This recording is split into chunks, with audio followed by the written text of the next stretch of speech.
Fui al Instituto Bíblico en el 2008.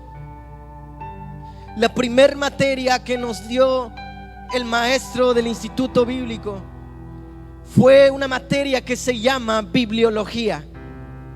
Nos llevamos casi 5 días, de 8 de la mañana a 2 de la tarde, 5 días estudiando este libro, esta materia que se llama bibliología.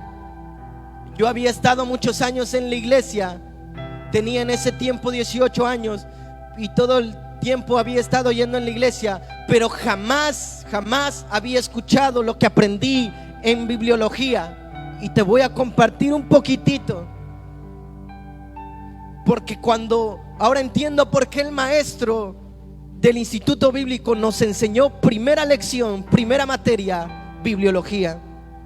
Bibliología es todo lo que tiene que ver con el estudio de la Biblia. Cómo se hizo, quién la hizo, cómo se inspiró, por qué se inspiró, cómo se armó todo este compendio de libros, porque la Biblia no solo es un libro, son varios libros que no se contradicen, sino que están de acuerdo en todo lo que dicen por 40 hombres,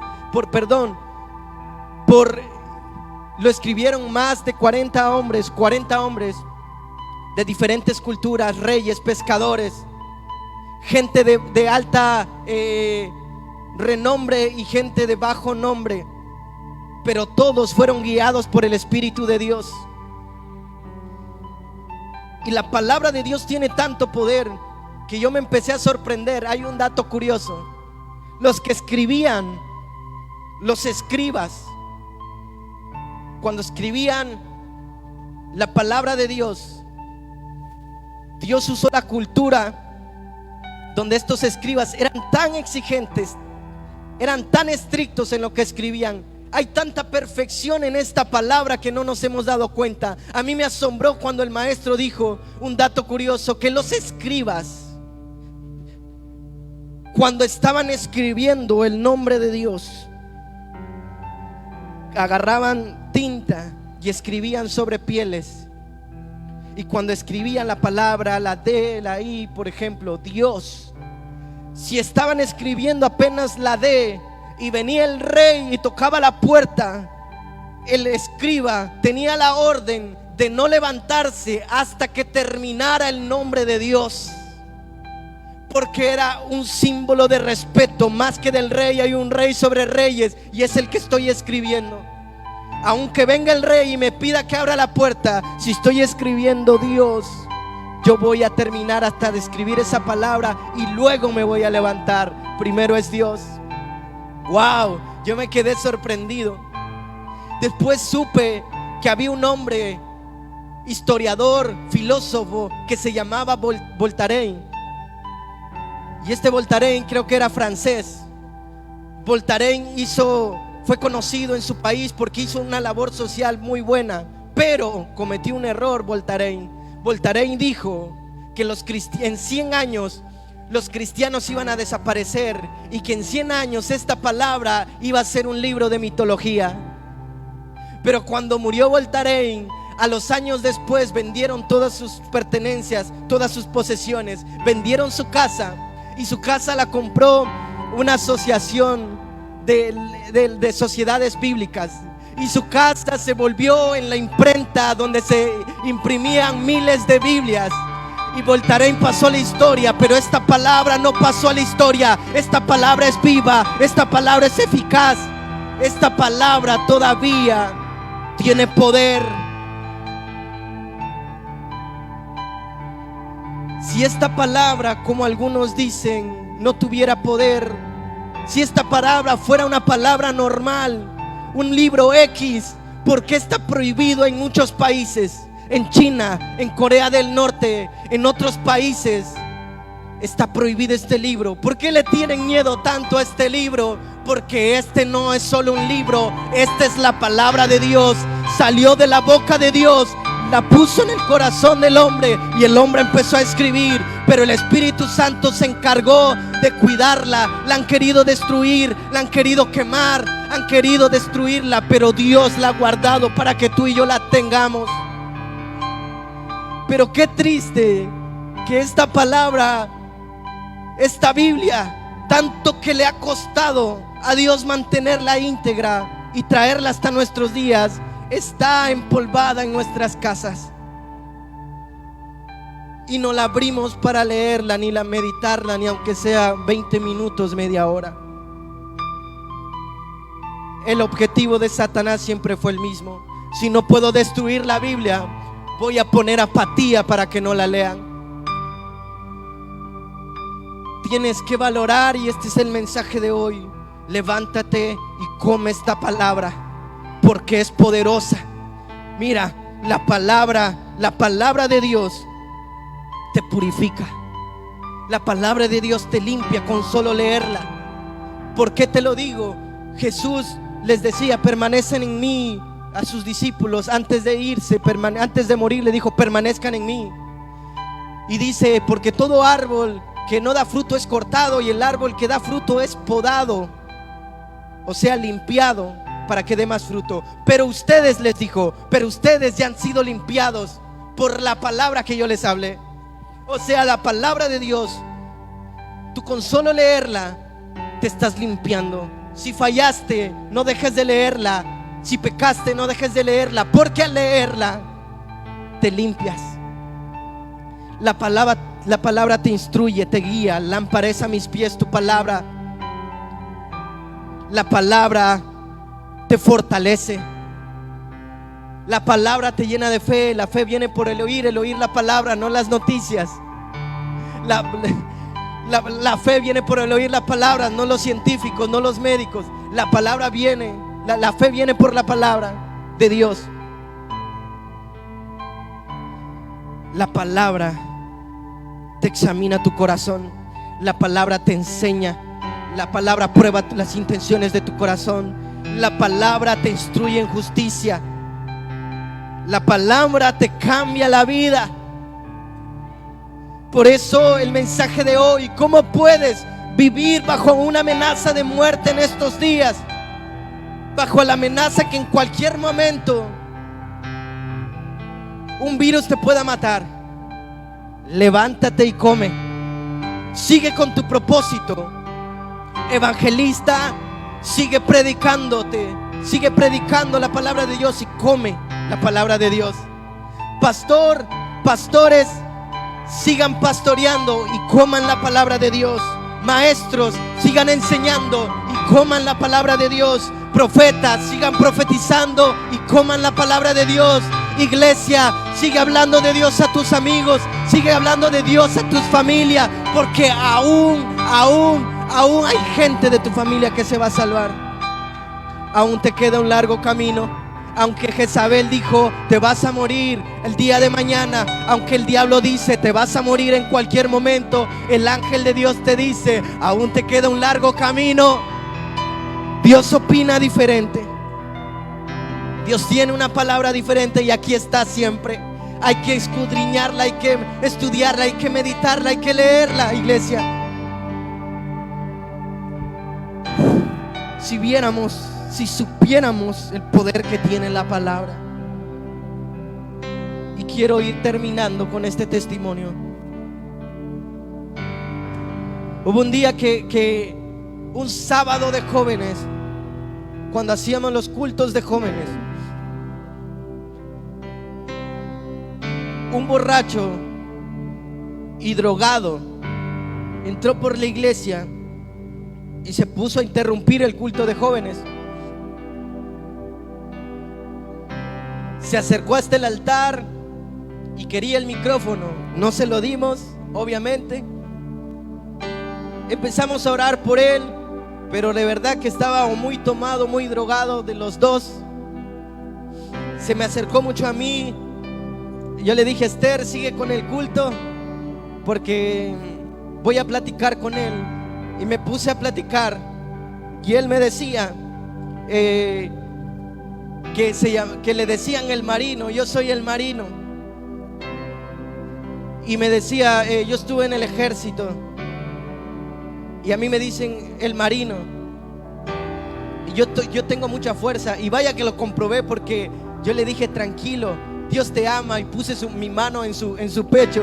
Y cuando yo puse su mano en su pecho, su mano de militar lo puso en mi mano, me agarró el brazo y empezó a apretarme fuertemente, fuertemente. Y para ser sincero, empecé a tener miedo dentro de mí, pero dentro de mí también estaba orando a Dios y decirle: Dios, calma a este hombre porque está más fuerte que yo, y si se pone loco me va a dar unos trompazos.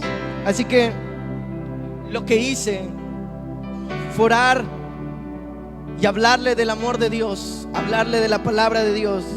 Y poco a poco empecé a sentir que la fuerza que él tenía sobre mi brazo dejó de poner tanta fuerza. Le dije: siéntate o vete para allá atrás y al final voy a platicar contigo. Me puse a platicar con él. Afuera, para mi sorpresa, este hombre me empieza a confesar todo lo que había hecho. Este hombre empieza a decirme: yo estuve en el ejército, pero deserté del ejército.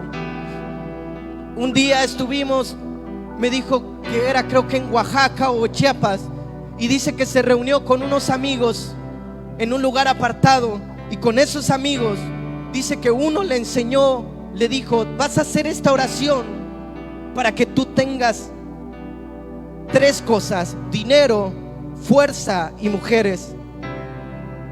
Y dice, y él me recitó la oración. No la quiero repetir, pero aún me acuerdo de esa oración. Con solo hacer esa oración, con esos 2 amigos que estaba alejado de la gente, creo que era como una selva, un lugar así, invocó espíritus malignos. Cuando él terminó de hacer esa oración, dice que a partir de eso su vida cambió, porque él empezó a tener una fuerza mayor.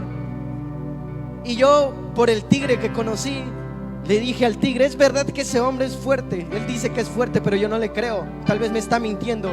Y el tigre me dijo: sí, a ese casi nadie lo puede tumbar, es muy fuerte.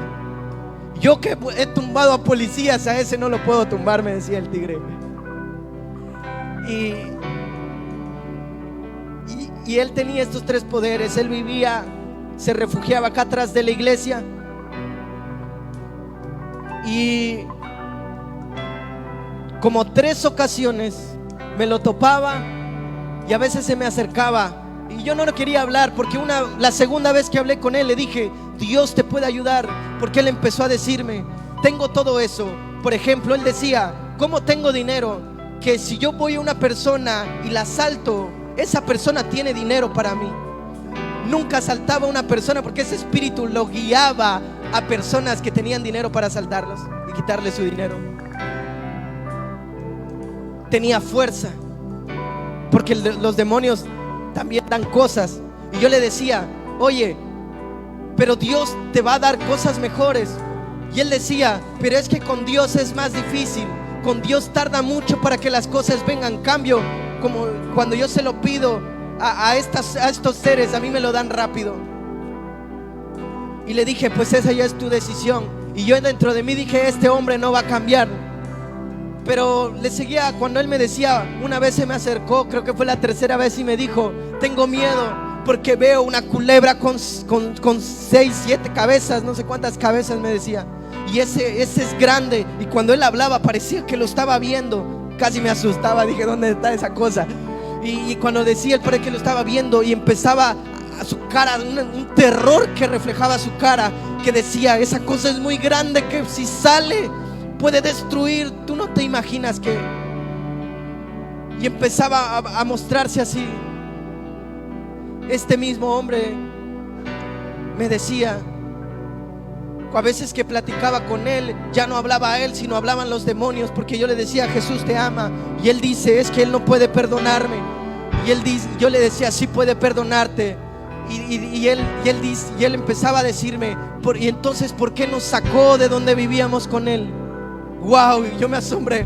Ah, caray, ¿quién está hablando allá? Yo ya lo que empezaba a decir me mostraba lo que dice la Biblia, que los demonios, la 3ª parte fue despojada del cielo. Y él decía: él ya no nos quiere perdonar. Y después como que cambiaba su voz y entendía. Y yo dije: Dios, este está tremendo, ¿cómo va a poder cambiar? Pero al final de cuentas, no sé por qué Dios me movía a guiarle y a darle la palabra. Pero mira, hace unas semanas me di cuenta que yo tenía en mi Facebook personas que yo no había agregado. Y entre esas personas que yo no había agregado, doy cuenta, digo, a este hombre no lo conozco. Y me fui dando cuenta y empecé a abrir la foto. Y cuando abro la foto, su nombre decía José Cayetano. Y en la foto estaba él bien vestido, de manga larga, con su ropa bien vestida, peinado, cortado su cabello. Al lado de él había una mujer que estaba abrazada de él con una acta de matrimonio, casado. Y yo dije, no puede ser. Todo incrédulo yo. No puede ser. Para mi incredulidad le doy a aceptar a la invitación de ser mi amigo. Y entonces yo empiezo a stalkear y revisar sus fotos. Y yo me voy dando cuenta, este se parece al borracho, este se parece al drogadicto, este se parece al endemoniado que estaba atrás de la iglesia. Y entonces le escribo y le digo, oye, hola, ¿cómo estás? Y le pregunto, oye, ¿tú eres el que vivía en Santa Lucía detrás de la iglesia? Y me dice, soy yo, el que le decían el marino. Y le digo, ¿qué pasó contigo? Y me dice, gracias a Dios, ahora estoy sirviendo a Dios. Estoy en una iglesia que se llama Monte de Moria, y yo soy el encargado de cuidar el templo. Y ahora estoy predicando la palabra, ya que al que hay muchos que no creen, yo he cambiado. ¿Sabes por qué sucedió eso?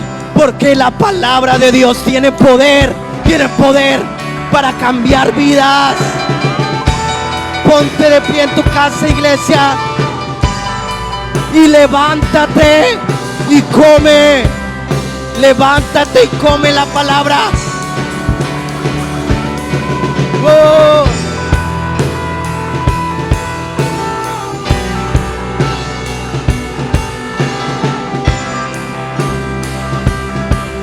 Santo, santo.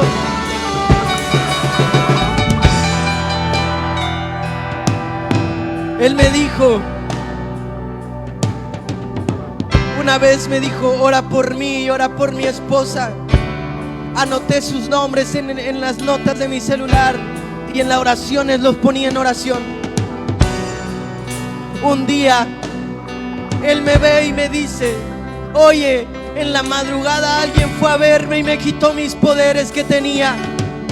A partir de eso le dieron un golpe en la cabeza y él quedó parcialmente ciego.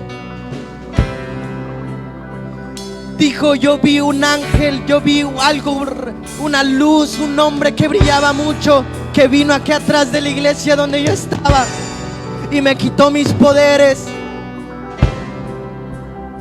El poder de la oración. El diablo siempre, iglesia, te va a hacer creer que tu oración no funciona.